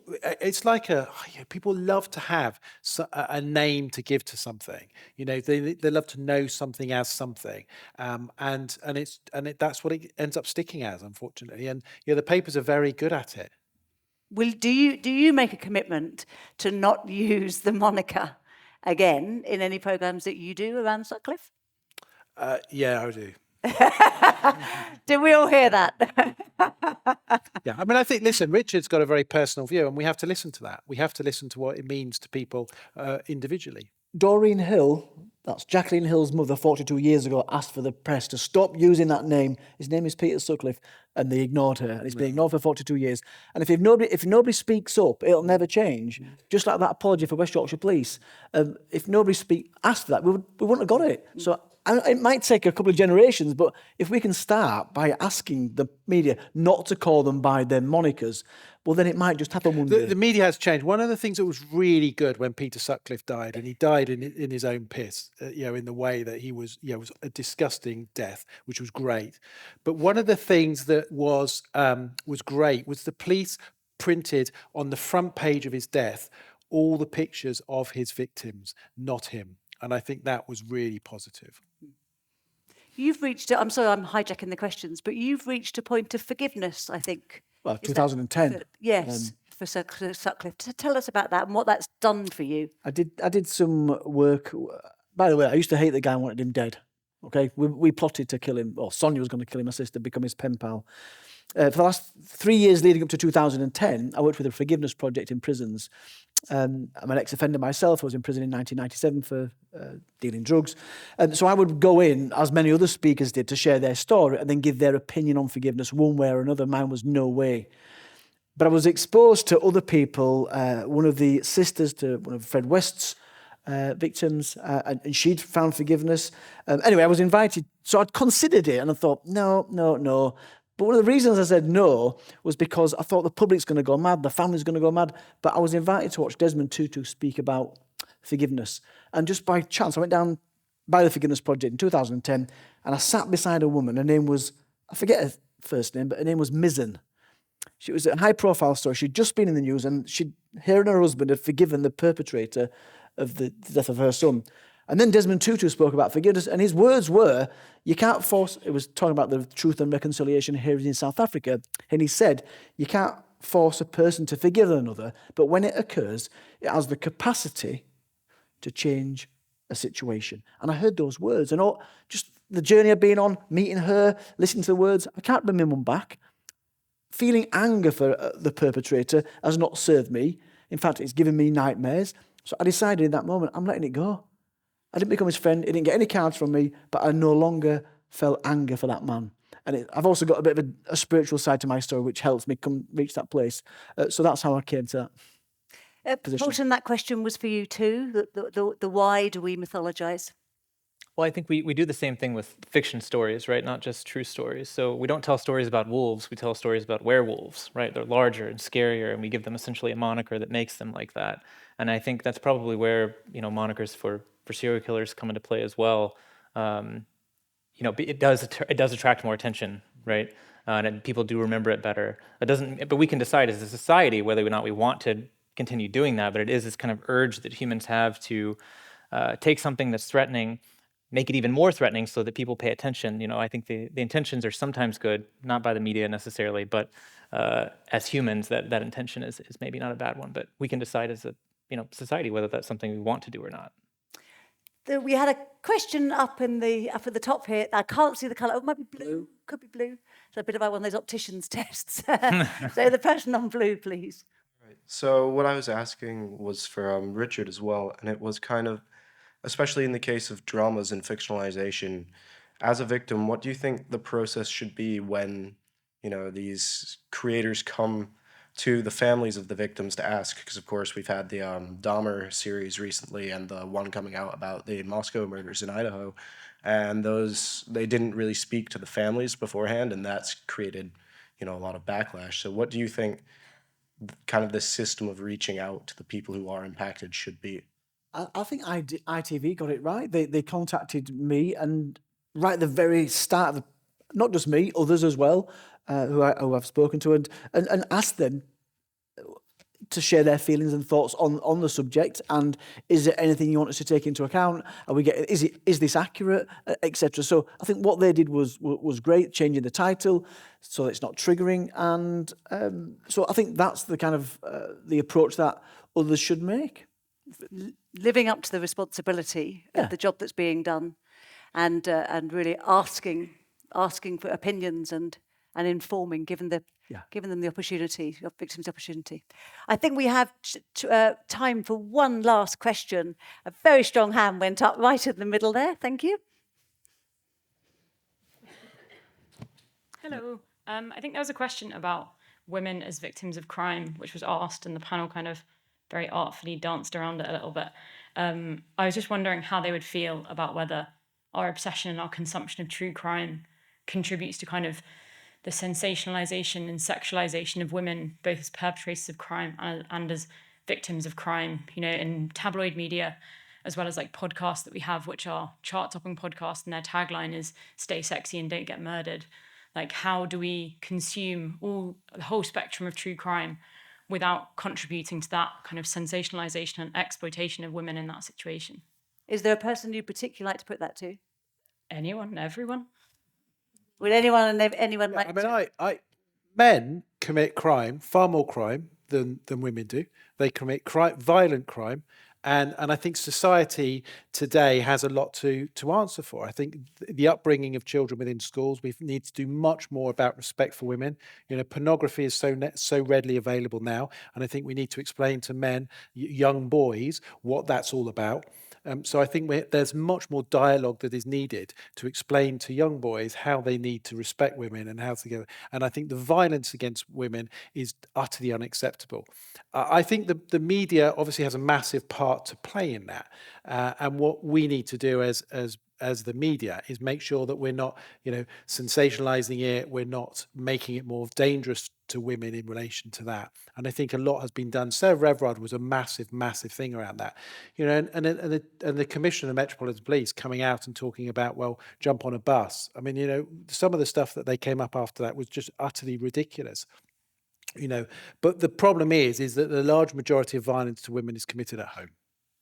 And so what we need to do is we need to educate young men about that, because the large majority of violence we don't see. It happens within an environment within home. The likes of women being abducted and murdered is very, very rare out and about. In stranger attacks is very rare. Yes, we talk about it because that's what makes the headlines. The biggest headlines is what's going on behind the closed doors, and that is what needs to be addressed with young boys at school from a very early age, and to make sure it keeps going through adulthood. And parents have a responsibility for that as well, and I think we need to educate parents much, much more around that. I think you get a lot of support for that, Mark, but drama does glorify violence against women, doesn't it?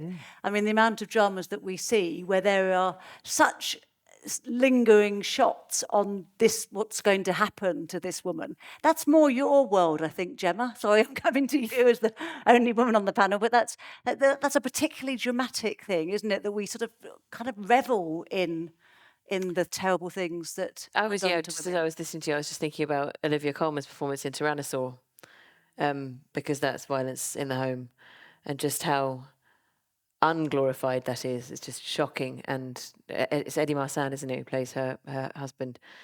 I don't really have anything more of a point than that, but yeah, I don't know what the solution would be. Of course, it's very easy to say, let's educate our boys, but some boys are beyond education, aren't they?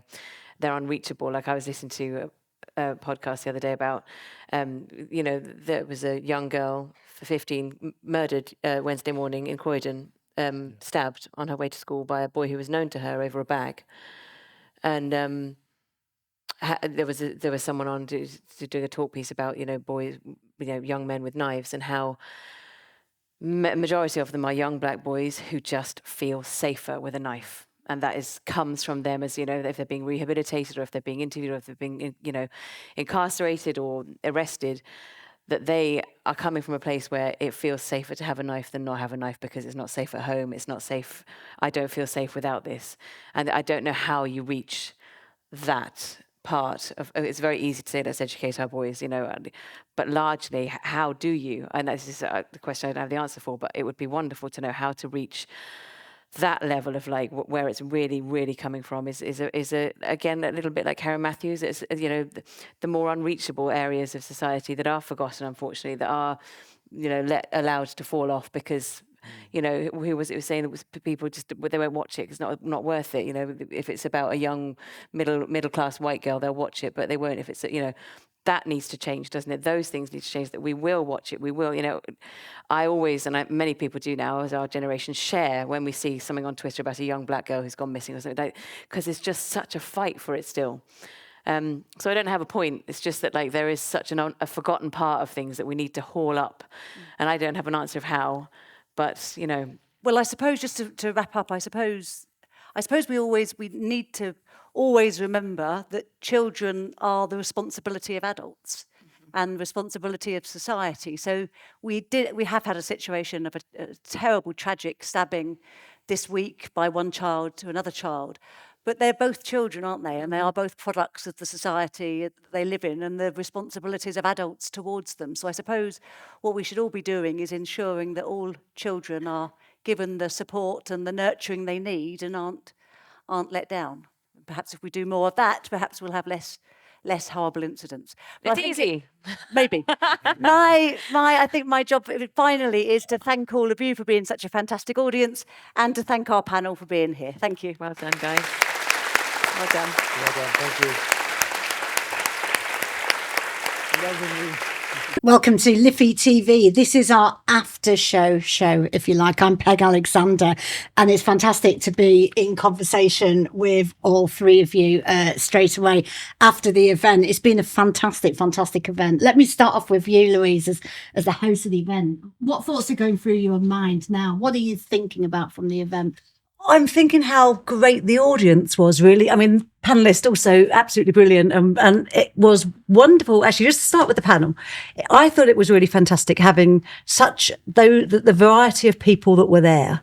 So when we were talking about things that I think possibly would be, a little uncomfortable for me from a victim's sort of perspective, is it okay if true crime deals with that because of the victims, for example? Having Richard there with us, being able to immediately respond to that, gave it such an extra level of insight that I thought was wonderful.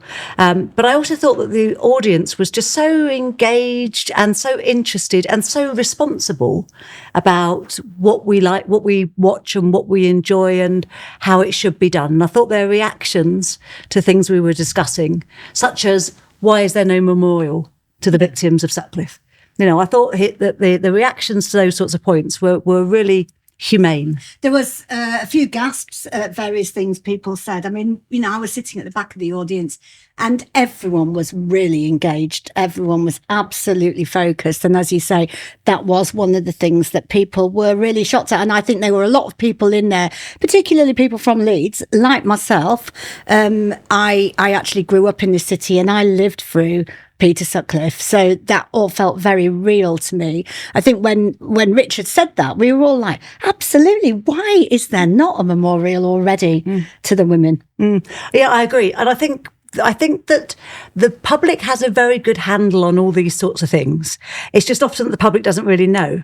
So I think that when, that the public is needs to be informed. That's what crime reporting, whether that's dramatisation or documentaries or books or whatever it is, that's what it can do really well, to raise awareness and to give insight as to how the system actually works and where the inequalities are and how things, could be improved. And I think that documentaries, dramas, books have always played a really solid role in raising that level of awareness, and we should be grateful for that, and we should continue doing that, because it does play a really, really strong role. Absolutely. I mean, Mark, I guess you do a lot of these kind of events, but this is an international festival of ideas. How do you feel it went, and what was your takeaway from some of those really insightful questions from the audience? Yeah, it's great. I mean, Louise, great host, fantastic, great audience. Richard's a great guy. He's very personal, and he's got obviously a journey that he's been on himself. So it's very real and very raw, even raw now. Some people say to me, age and time helps people deal with what's happened to them. Actually, for many, many victims of crimes, it just becomes worse. Particularly if it's unsolved, it becomes worse because there's no closure. At least he has some closure to that. Those people who have lost loved ones, Nicola Payne is a story that I've done a lot of work on. Their families still live in torment because they don't know what's happened. And sometimes that's because of the police failings, or it's just simply because they didn't have enough evidence to convict the individual. Look at the likes of Savile. I've spent a lot of time up here in Leeds when I did my Savile investigation, and that took decades for the full story to come out. One of the questions the audience asked, which was really interesting, is there too soon to do a program? And actually, from a broadcaster's point of view, from a commissioner's point of view, very few stories will get commissioned within the decade of the story occurring, particularly if it's a big story in terms of a drama, because you've got to let the dust settle, and then you can come back and revisit it at the right time. We've got the Savile program being made now, and when we looked at that, or there was discussions about whether a broadcaster should make a documentary 4 or 5 years ago, very clearly the commissioners were going, no, it's not the right time. And I think we're on the cusp of it being the right time in relation to Savile. It was 2012 when I did my program that finally exposed him. We're 2023, so we've just passed that decade. And I think the reckoning that you're talking about, which I think is going to drop next month, isn't it? Is that when it's dropping? Yeah, I saw something on social media today. I mean, Alan Partridge, I think, is playing the individual. Steve Dugan, Steve Dugan, I mean, I think it's going to be. I just know him as Alan Partridge. I think that is going to be interesting again because of the Leeds connections there. It's a massive, massive story. This is something that dominated. And I think, off the back of that, this created so much public awareness and attention. And a lot of, there's even strange people today, that suddenly come out the woodwork and say he's done nothing wrong. I got a letter bomb off the back of Savile. I got sent child abuse material off the back of Savile. There are people out there, even today, who are convinced that he didn't do anything wrong. Yeah. I mean, Coltan, let me come to you as well, because I think those kind of questions about the psychological reasons why people do this, what people's motivations are, kept coming up, didn't they? For me, it was also really interesting when Richard was talking about forgiveness, the other side of it as well. Mm-hmm. What's your thoughts about some of that psychological conversation we've had tonight? Yeah, I mean, I think that's one of the most common questions I get, right? Like, why are we so fascinated with this? And I think people are looking for the psychological answer. Like, what is science telling us? Like, why, I can come up with explanations for why I personally do it, and many people may have explanations for why they do it, right? Why they're interested in true crime. But I think there's always this underlying, well, is there something wrong with me? Or is it normal to do this? Is this a normal feeling? Because I think a lot of people feel maybe some shame, And in fact, Louise, you started, the first thing you said was, is it wrong? Yeah. I think that's something that's underlying all of this, because people recognize that these are horrible crimes and they feel empathy for the victims. But next to that, they also feel this kind of fascination or curiosity with the killer and with the crimes. And, as far as I can tell, it's perfectly normal. It seems to be the case that if it wasn't normal, there's so many people that like this kind of stuff that we would notice it out in the world if it was something that was creating a pathology, let's say. Mm-hmm. But of course, we get into that whole question, which I don't really want to get into here, but though about people hiding in plain sight, and particularly when we get to Savile, that whole question about how you can be one of the most famous people in the country with potentially a sort of an open secret, but that is a whole other issue that we'll get into. For me, there were a couple of themes that came through from the questions that the audience were asking, and I did think the audience asked some great questions. We always do that up here at Leeds. The first kind of theme that came through was around misogyny and around women and around discussion about why women are so interested in real life crime. But given that, I mean, I think it was you, Louise, mentioned the statistic that actually 72% of victims of crime are men. And I think you mentioned, Mark, as well, the fact that majority of women who are victims of very serious violent crime, it's by people that they tend to know. And men. Okay. And men as the offenders. Right. Yeah, men as the offenders. There was also a really interesting question, I thought, from someone in the audience about that whole question about when we think about true crime, why we think of these kind of really big violent crimes, when actually for a lot of women, I think it was Pammy and Tommy was mentioned, that a lot of the crime perpetrated against women may be, as you say, well, it is by people they know, but it might be, you know, around coercion, or it might be around domestic violence, or it might be around other things that aren't that big stranger attacks. I'm just going to throw that out there because there's a lot of issues I know in there. Coltan, let me come to you first, kind of trying to pull all of that together. What are you thinking after the panel tonight? Well, I think, the question about why do we focus on these big, violent, sort of, as Mark mentioned, like very rare crimes, right? It's very rare that someone is a victim of a serial killer. So why, if we're really trying to learn something, why would we pay attention to that and not something that we're even more likely to be a victim of? And I think part of that is, rare things are by their very nature difficult to learn about because they are rare. And so when they do come about, they pique our interest a lot more than something that we can go to Google and learn about any day or talk to someone we know. Oh, unfortunately, probably experienced, to be quite honest. Look at the Me Too movement. Experienced it yourself. Or have experienced, for a lot of women have experienced. Yeah. And I think, the rarity of being the victim of a serial killer or something that's portrayed, someone who is portrayed in a true crime podcast or show or novel makes it that much more intriguing because it is rare. Yeah. Maybe the media is sort of missing a trick, though, because if you're saying that we want to watch this stuff because we want to learn and we want to be able to sort of predict how danger might arise and how we might deal with that effectively. And that's not always conscious, though, right? That's not always the conscious reason. Sure, yeah, but that's the underlying sort of aspect of it. But so in that case, then, women having programs, dramas that are about coercive control, or women who are experiencing domestic violence, and the sort of being able to see how that control is sort of levied, and or how somebody becomes less and less able to stand up for themselves, and how they don't realise that they are being subjected to violence and sort of become a shadow of themselves. That actually would serve a really great purpose, wouldn't it? Potentially, yeah. And presumably the audience would enjoy it because they would in the same sort of way, they would be able to see it and think, well, that's the trap. Yeah. That's what's happening. Yeah. We've got to be careful of that. So I think the problem is a lot of victims of coercive control or domestic violence don't want to see it portrayed. Yeah. They don't want to watch it. In a fashion, when I was in my police service, in the early days, we used to go to domestic violences, and actually, the amount of women overwhelmingly who would report it and then drop it literally straight away, or what after, okay, there became a positive arrest strategy in relation to domestic violence. But that was because they were in a position where they couldn't continue it because they were living in that environment. So they don't want to see it on telly. What's really good is when you get the likes of the television programs that dominate a lot of people's lives, the EastEnders, the Coronation Streets, who take those roles on. Coronation Street did a brilliant, very long drawn out, but beautifully crafted coercive control story. And it was really, really well done. That was really positive, because the problem with, if you can have a 60-minute or a 30-minute program, but actually it's come and gone really quickly. Why it worked really well with Coronation Street was it was drawn out and you could see the process. Coercive control isn't something that happens in 30 minutes and an hour. It happens over months and years of people's lives. And sometimes the subtleness of it was able to be adopted through Coronation Street. And I know as a result of that storyline, it did create an upsurge in people coming forward and reporting coercive control, not just women, but men as well. I mean, how much of that, I think that's absolutely fantastic. fantastic, and we know the importance of that. But how much of that does something like, say, coercive control put in the drama box, not the true crime box?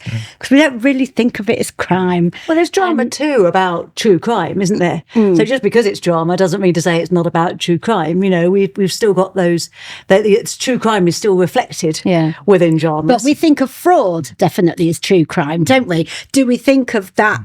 High volume crime. Against women? It's not categorised as crime, but it's categorised as stuff about between people. I think there's a far better awareness that we've had now with high profile cases such as Sally Channon, who was convicted of murdering her husband, and then it was that was quashed, and she was convicted of manslaughter instead. It was a woman in this country who'd killed her husband, and she served a long time in prison.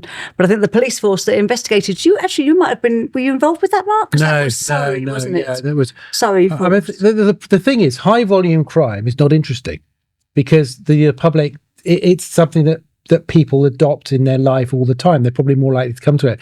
What people are fascinated by is the extremities of people's life, the worst case scenarios. And that's because it's not happening to them. They can see it on television. It's not happening to them. They like to see the worst things that happen. And as a result of that, they watch and they consume it.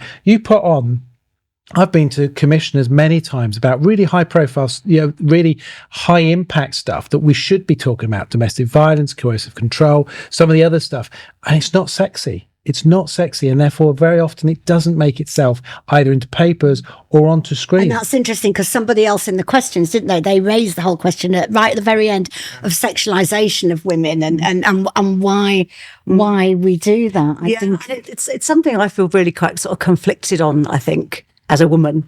It's nothing new, is there? I'm not saying that makes it right, but there's nothing new about that. There was a case where I'm from, the Suffolk Red Barn murder, where it was the first case that was covered by a national newspaper. It was back in the 19th century, and it was covered extensively by a national newspaper. The hanging was on all the newspapers. Ultimately the perpetrator, a book was written about the perpetrator, and the cover of the book is made out of his skin, which is now in a museum in Bury St Edmunds.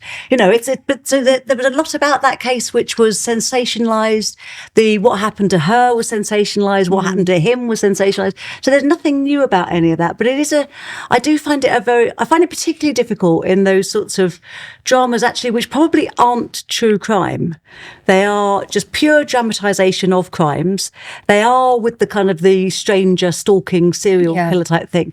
And it is all of that very extensive stuff, which is really sexualizing what happens to somebody. That's the sort of thing that makes me turn off. Because I think this is just for pleasure's sake, and I'm actually not interested in that. Well, we're not learning from that kind of thing, though, are we, Coltan? No, we're not. Yeah, I mean, I would say, you're probably not. I was going to ask, are you not interested because you don't feel like you're learning anything? I feel it's exploitative, and I guess I hadn't thought of it that I'm not learning, but I guess that is what's going on. Yeah. Yeah, and I think we're okay with things that make us feel uncomfortable sometimes, as long as there's a counterweight of we're curious and want to learn about it as well, right? But when it comes to things that you don't feel like you're learning from, we don't like it just because it's appalling or just because it's awful, right? There has to be this other component to it that motivates us to seek it out. And before we move off this topic, just on that, which I think is really interesting on the learning, and it also goes back to what you were saying, Mark, as well.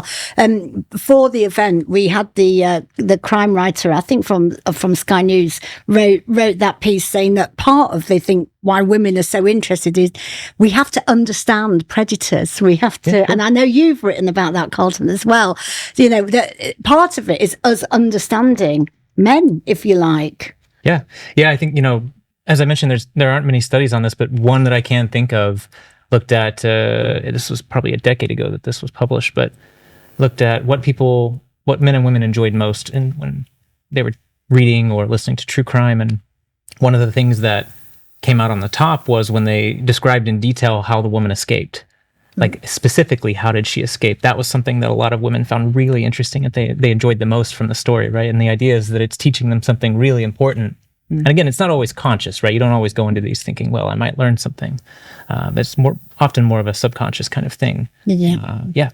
And of course, Richard did say, didn't he, likes it when someone gets the comeuppance. Sure. He did say that. So I'm going to change the topic totally.